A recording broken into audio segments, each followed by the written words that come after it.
মৰমৰ ছাত্ৰ-ছাত্ৰীসকল তোমালোকক মোৰ অনলাইন ক্লাছলৈ স্বাগতম জনাইছো। আজি আমি এই ভিডিঅ'টিত আলোচনা কৰিম তোমালোকৰ পঞ্চম শ্ৰেণীৰ ইংৰাজী পাঠ্যপুথিৰ all things bright and beautiful নামৰ পইণ্টটোৰ 6 পৰা 9 লৈকে এই এক্টিভিটিসমূহ। ইয়াৰ আগত দুটা ভিডিঅ' মই তোমালোকৰ বাবে প্ৰস্তুত কৰি উলিয়াইছো। পাৰ্ট 1 আৰু পাৰ্ট 2 ভিডিঅ' দুটা তোমালোকে যদি চোৱা নাই এতিয়ালৈকে চাবা আৰু আগৰ ভিডিঅ' দুটা তোমালোকৰ বাবে আছে যদি চোৱা নাই তোমালোকে এই ভিডিঅ'টোৰ ডেসক্ৰিপচন বক্সত মই তাৰ লিংক দি দিছো, তাত গৈ তোমালোকে চাব পাৰিবা। আৰু মই আশা কৰিছো এই ভিডিঅ' দুটাই তোমালোকক পয়েমটো বা কবিতাটো বুজি পোৱাত আৰু এক্টিভিটিখিনি কৰাত যথেষ্টখিনি সহায় কৰিব। এতিয়া আহা আমি এক্টিভিটি নাম্বাৰ 6ত কি দিয়া আছে চাওঁ। ইয়াত লিখা আছে write a word that rhymes with the first two.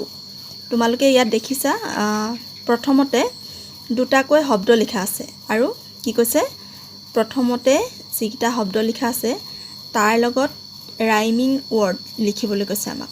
Rhyming word লিখিবলৈ কৈছে মানে ইয়াৰ লগত মিলা শব্দ ইয়াত যেটো নেকি উচ্চাৰণটো একে হয় হেতু আমাক লিখিবলৈ কৈছে। এতিয়া ইয়াত প্ৰথমতে দিয়া আছে সুইট ফিট আৰু বিট হ'ব। তোমালোকে বেলেগ ৱৰ্ডো লিখিব পাৰা, মিট লিখিব পাৰা তোমালোকে। তাৰ পিছত আছে thing Singh ring.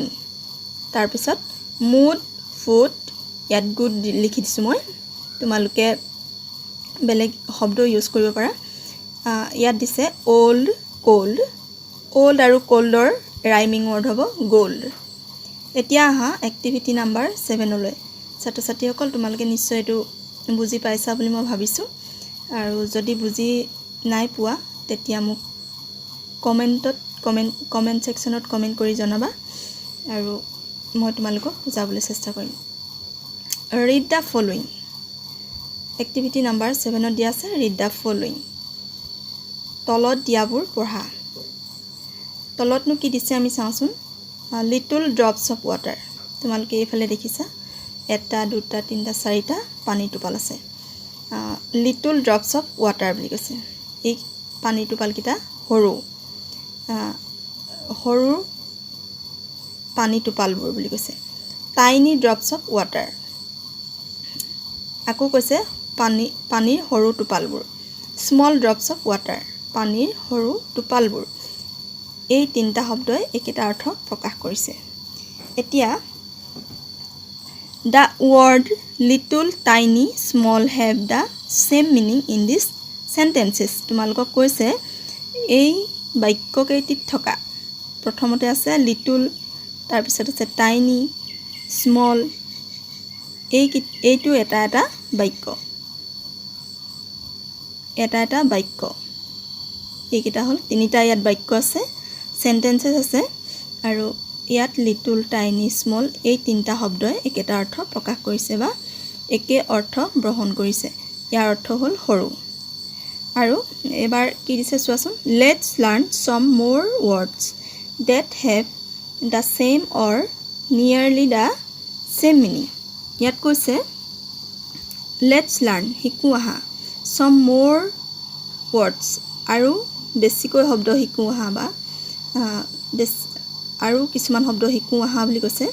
that have the same or nearly the same meaning আৰু যিবোৰ অৰ্থ একেই বা ওচৰৰ অৰ্থ প্ৰায় একে অৰ্থ বুজোৱা শব্দ আৰু কিছুমান শিকো আহা বুলি কৈছে।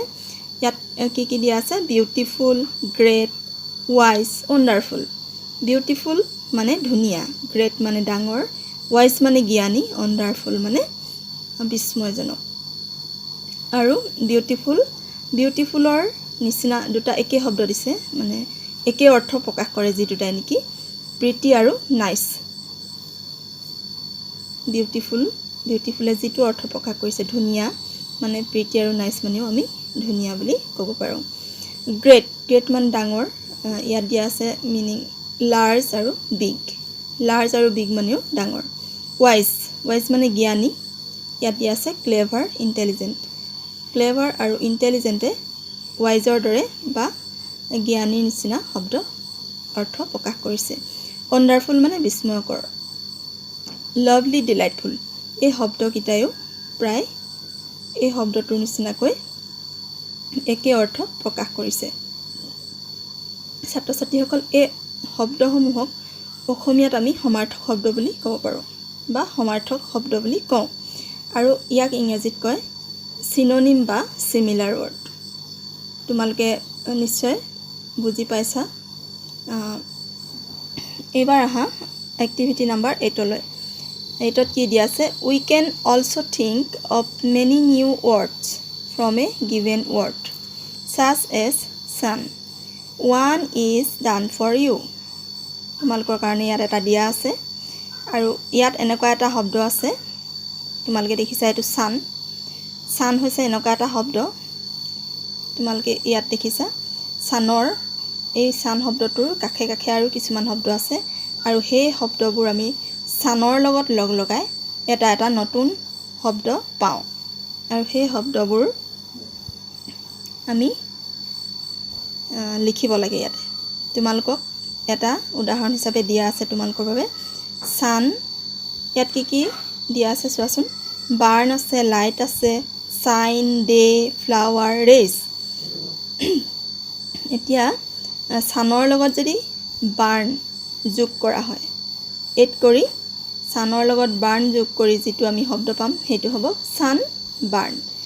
বাৰ্ণ মানে হ'ল জ্বলি যোৱা। এতিয়া ছানৰ লগত বাৰ্ণ হ'লে এই শব্দটোৰ অৰ্থ হ'ব ছান বাৰ্ণ আৰু এই শব্দটো স্পেলিং হ'ব ছান বাৰ্ণ আৰু ইয়াৰ অৰ্থ হ'ব সূৰ্যৰ তাপত বা সূৰ্যৰ ৰ'দত ক'লা পৰি যোৱা। আৰু ছানৰ লগত লাইট যোগ হ'লে ছানলাইট হ'ব আৰু ছানলাইট মানে হ'ল সূৰ্যৰ পোহৰ। আৰু ছানৰ লগত ছাইন যোগ হ'লে ছানশ্বাইন হ'ব। ছানশ্বাইন মানে হ'ল সূৰ্যৰ উজ্জ্বলতা বা সূৰ্যৰ কিৰণ। আৰু ছানডে, ছানৰ লগত ডে যোগ হ'লে হ'ব ছানডে। ছানডে মানে হ'ল দেওবাৰ, তোমালোকে জানাই যিহেতু। ছানফ্লাৱাৰ, ফ্লাৱাৰটো যোগ হ'লে হ'ব ছানফ্লাৱাৰ। ছানফ্লাৱাৰ মানে বেলি ফুল। আৰু ছানৰেইজ, ছানৰেইজ মানে হ'ল সূৰ্যৰ কিৰণ, সূৰ্যৰ ৰশ্মি, সূৰ্যৰ পৰা যিটো ৰশ্মি পাওঁ সেইটো হ'ব ছানৰেইজ। এইবাৰ আহা এক্টিভিটি নাম্বাৰ 9লৈ। এক্টিভিটি নাম্বাৰ 9ত কি কৈছে? Word chain. ৱৰ্ড চেইন মানে তোমালোকৰ শব্দ শৃংখল। Use the last letter to begin the next word. Is new word should be something you find in nature. The first one is done for you. কি কৈছে? আমি ইয়াত শব্দ শৃংখল কিছুমান দিছে আৰু ইয়াত কৈছে use the last letter to begin the next word. আৰু তোমালোকৰ কাৰণে ইয়াত যিহেতু এটা উদাহৰণ হিচাপে দিয়া আছে, প্ৰথমতে তোমালোকে দেখিছা ইয়াত ষ্টাৰ্ট বুলি দিয়া আছে। ষ্টাৰ্ট মানে আৰম্ভণি। আৰম্ভণি কিহেৰে হৈছে? ফ্লাৱাৰ। ফ্লাৱাৰ মানে তোমালোকে কি জানা? ফুল। Flower, FLOWER। ফ্লাৱাৰৰ যিটো একেবাৰে শেষৰ আখৰ সেইটো আৰ, আৰু সেই একেবাৰে শেষত যিটো আখৰ আছে সেই আখৰটো ব্যৱহাৰ কৰি আমি পিছৰ শব্দটো আৰম্ভ কৰিব লাগে। তাৰমানে আৰ আখৰটোৱে আমি পিছৰ শব্দটো আৰম্ভ কৰিব লাগে। আৰ আখৰটোৱে কি শব্দ হৈছে? এইটো ৰেবিট। ৰেবিট হৈছে। আৰু তেনেকৈ আমি এই শব্দ শৃংখলটো আগুৱাই লৈ গৈ থাকিব লাগিব। আৰু তোমালোকক ইয়াত কিছুমান শব্দ দিছে, দেখিছা তোমালোকে? Plant, river, red eagle, elephant, grass, thunder, tree, tadpole, egg, ship. এই 11টা ইয়াত শব্দ আছে আৰু সেই 11টা শব্দ তোমালোকে ইয়াৰ পৰা বাছি বাছি ইয়াত তোমালোকে পূৰ কৰিব লাগিব। আৰু ইয়াৰ এটা নিয়ম আছে, তোমালোকক যিহেতু নিয়মটো কোৱাই হৈছে, শেষৰ আখৰটোৰে পিছৰ শব্দটো আমি আৰম্ভণি কৰিব লাগিব। ইয়াত আৰ হৈছে শেষৰ আখৰ। এই শব্দটোৰ আৰ হৈছে শেষৰ আখৰ, ফ্লাৱাৰৰ আৰটো হৈছে শেষৰ আখৰ আৰু ইয়াৰ পিছৰ শব্দটো আৰেৰে লিখিব লাগে। ঠিক তেনেকৈ তোমালোকে ৰেবিটত একেবাৰে শেষৰ আখৰটো হৈছে টি আৰু সেই টিটোৰে আমি এই নেক্সট ৱৰ্ডটো আমি আৰম্ভণি কৰিব লাগে। তোমালোকে এই থাণ্ডাৰটো ক'ত পাবা? তোমালোকে ইয়াত পাবা। ইয়াত এইটো থাণ্ডাৰ টি লগা শব্দ তোমালোকে চাব পাৰা। ইয়াত কেইটা আছে? টেডপল, থাণ্ডাৰ আৰু ট্ৰি, তিনিটা শব্দ আছে। আমি ইয়াৰ এটা নি ইয়াত বহাব পাৰিম। ইয়াত যিহেতু থাণ্ডাৰ বহালোঁ, তাৰপিছত থাণ্ডাৰ একেবাৰে শেষৰ আখৰটো আৰ আৰু আৰেৰে পিছৰ শব্দটো আমি লিখিব লাগে, আৰম্ভণি কৰিব লাগে। আমি ইয়াত আৰ লগা আখৰ শব্দ কি আছে? ৰিভাৰ আৰু ৰেড, এই দুটাৰ ভিতৰত আমি এটা ইয়াত বহালোঁ, ৰিভাৰ বহালোঁ। আৰু ৰিভাৰৰ একেবাৰে শেষৰ আখৰটো হ'ল আৰ। আকৌ আৰেৰে আমি এইটো শব্দ আৰম্ভণি কৰিলোঁ। তোমালোকে আৰেৰে দুটা শব্দ পাইছা যিহেতু ইয়াত, এইটো ৰেড, আমি ৰেড বহালোঁ। আৰু ৰেডৰ একেবাৰে শেষৰ আখৰটো টি, সেইকাৰণে আমি টিৰে আৰম্ভণি কৰিব লাগিব নেক্সট ৱৰ্ডটো। টেডপুল পালোঁ আমি, টি লগা শব্দ ইয়াত টেডপুল, ট্ৰি আৰু কি আছে আমি যিহেতু থাণ্ডাৰ বহালোঁ, থাণ্ডাৰটো ইউজ কৰা হৈ গ'ল, সেইকাৰণে আমি টেডপুল ল'লোঁ। যিহেতু ইয়াত ৰেডৰ একেবাৰে শেষৰ আখৰটো টি আছে, সেইকাৰণে আমি আৰম্ভণি টিৰে কৰিব লাগিব, সেইকাৰণে আমি টেডপুল ল'লোঁ, টেডপুল। তাৰপিছতে টেডপুলৰ একেবাৰে শেষৰ আখৰটো আছে ই, ইৰে আমি আকৌ নেক্সট ৱৰ্ডটো লিখিব লাগে। আৰু ইৰে যদি নেক্সট ৱৰ্ডটো লিখিবলৈ যাওঁ আমি এইকেইটা শব্দ হ'ব, এগ, ইগল, এইকেইটা শব্দ হ'ব। আৰু এলিফেণ্ট আছে, তিনিটা শব্দ আছে। আৰু আমি ইয়াৰ যিকোনো এটা ইয়াত বহাব পাৰোঁ। আমি এগ বহালোঁ। এগৰ একেবাৰে লাষ্টৰ আখৰ আছে জি, আৰু জিৰে আমি নেক্সট ৱৰ্ডটো লিখিব লাগে, আৰম্ভণি কৰিব লাগে। আৰু জি লগা তোমালোকে ইয়াত কি ৱৰ্ড দেখিছা? গ্ৰাছ দেখিছা, আমি ইয়াত বহালোঁ। আৰু গ্ৰাছৰ একেবাৰে শেষৰ আখৰ হৈছে এছ, আৰু নেক্সট ৱৰ্ডটো আমি এছ লগা শব্দৰে বিগিন কৰিব লাগে, আৰম্ভণি কৰিব লাগে।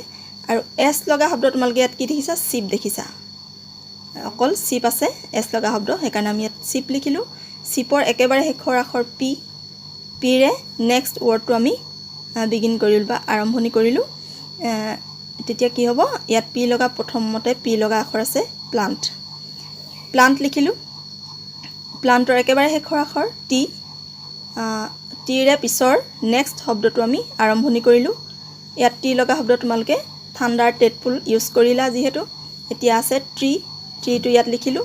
আৰু ট্ৰিৰ একেবাৰে লাষ্টৰ আখৰ ই, আৰু সেই লাষ্টৰ আখৰটো আমি নেক্সট ৱৰ্ডটো লিখিব লাগে। নেক্সট ৱৰ্ড তোমালোকে ই লগা ইয়াত কি দেখিছা? ইগল আৰু এলিফেণ্ট বাকী আছে, বাকীকেইটা আমি ইউজ কৰিলোঁ। এগটো ইউজ কৰিলোঁ আমি, সেইকাৰণে আমি এই দুটাৰ ভিতৰত আমি এলিফেণ্ট ল'লোঁ, এলিফেণ্ট লিখিলোঁ। আৰু ইয়াতে ফিনিছ হৈছে, ইয়াতে শব্দ শৃংখলটো তোমালোকৰ শেষ হৈছে। ফিনিছ মানে শেষ হোৱা। আৰু এইটো আছিল এনেদৰে এই শব্দ শৃংখলবোৰ আমি আগুৱাই নিব লাগিব। তোমালোকে নিশ্চয় বুজি পাইছা ছাত্ৰ ছাত্ৰীসকল। যদি বুজি পোৱা নাই তোমালোকে কমেণ্ট ছেকশ্যনত মোক জনাবলৈ নাপাহৰিবা। আৰু আজিৰ ভিডিঅ'টো ইমানেই আছিল। যদি এই ভিডিঅ'টিত কোনোবা নতুনকৈ কোনোবাই চাইছা, তেতিয়া চেনেলটো ছাবস্ক্ৰাইব কৰি থবা আৰু কাষতে থকা বেল আইকনটো প্ৰেছ কৰি অল ন'টিফিকেশ্যনত টাচ কৰিবা। আৰু তেতিয়া মই দিয়া ভিডিঅ'বোৰ, নতুন ভিডিঅ'বোৰ তোমালোকে আগতীয়াকৈ পাই থাকিবা। তোমালোকে ভিডিঅ'টো চোৱাৰ বাবে ধন্যবাদ।